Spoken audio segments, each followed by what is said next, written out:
Card आया है। साल में प्यार का अवार्ड आया है। झलक रहा है।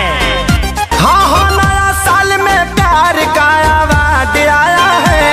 लाभार का हो लाभार का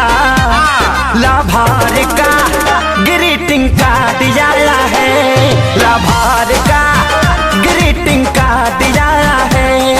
ये तो खुशखबरी है। चुप खुशखबरी।